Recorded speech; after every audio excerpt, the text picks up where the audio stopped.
टीषु ते विहगराज मृगाधिराज नागाधिराज गजराज हयाधिराजाः स्वस्वाधिकारमहिमादिकमर्थयन्ते श्रीवेङ्कटाचलपते तव सुप्रभातम्।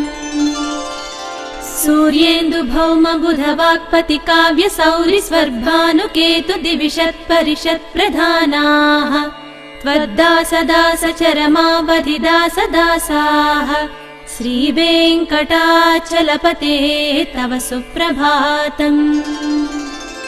त्वत्पादधूलिभरितस्फुरितोत्तमाङ्गाः स्वर्गापवर्गनिरपेक्षनिजान्तरङ्गाः कल्पागमाकलनयाकुलतां लभन्ते श्रीवेङ्कटाचलपते तव सुप्रभातम्। त्वद्गोपुराग्रशिखराणि निरीक्ष्यमाणाः स्वर्गापवर्गपदवीं परमां श्रयन्तः मर्त्या मनुष्यभुवने मतिमाश्रयन्ते श्रीवेङ्कटाचलपते तव सुप्रभातम्।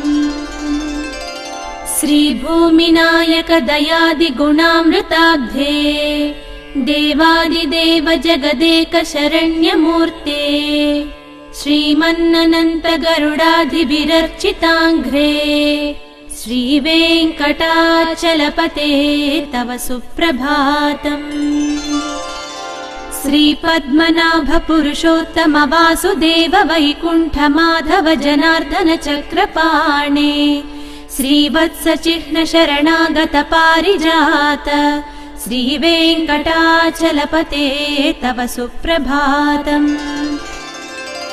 कन्दर्पदर्पहर सुन्दर दिव्यमूर्ते कान्ताकुचाम्बुरुह कुट्मललोल दृष्टे कल्याण निर्मल गुणाकर दिव्यकीर्ते श्रीवेङ्कटाचलपते तव सुप्रभातम्।